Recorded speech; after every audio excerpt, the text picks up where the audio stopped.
মাত্র ১ বছর আগেও যাদের কেউ গুরুত্ব দেয়নি সেই তরুণদের আন্দোলনের ঢেউ এবার নেপালের নির্বাচনে বড় চমক তৈরি করেছে।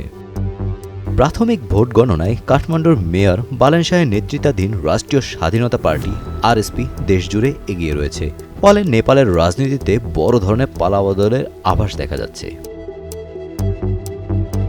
রাজনৈতিক বিশ্লেষকদের মতে আরএসপি মূলত জেনজি প্রজন্মের সমর্থনে শক্ত অবস্থান তৈরি করেছে। গত বছরের তরুণদের নেতৃত্ব হওয়া আন্দোলনের ঢেউ থেকেই দলটির জনপ্রিয়তা বাড়ে। সামাজিক যোগাযোগ মাধ্যমে সক্রিয়তা, প্রচলিত রাজনৈতিক ব্যবস্থার সমালোচনা এবং তরুণ ভোটারদের সরাসরি সম্পৃক্ত করার মাধ্যমে বালেন শাহ দ্রুত জনপ্রিয়তা অর্জন করেন।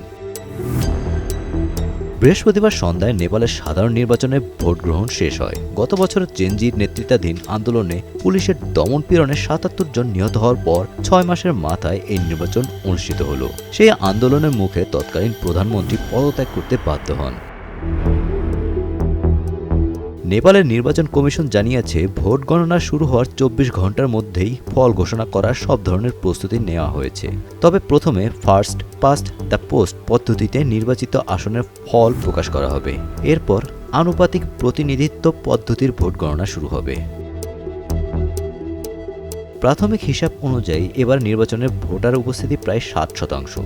বিশেষ করে জেনজি প্রজন্মের ভোটারদের ব্যাপক অংশগ্রহণ নির্বাচনের নতুন মাত্রা দিয়েছে।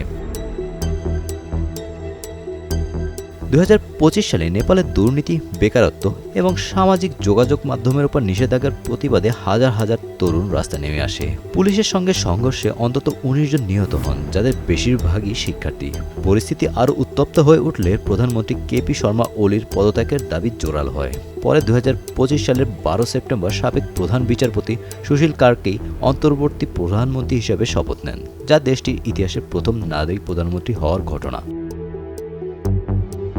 নেপালের প্রতিনিধি পরিষদের সদস্যরা মিশ্র পদ্ধতিতে নির্বাচিত হন। ভোটাররা দুটি ব্যালটে ভোট দেন, একটি নিজ আসনের প্রার্থীর জন্য এবং অন্যটি একটি রাজনৈতিক দলের জন্য।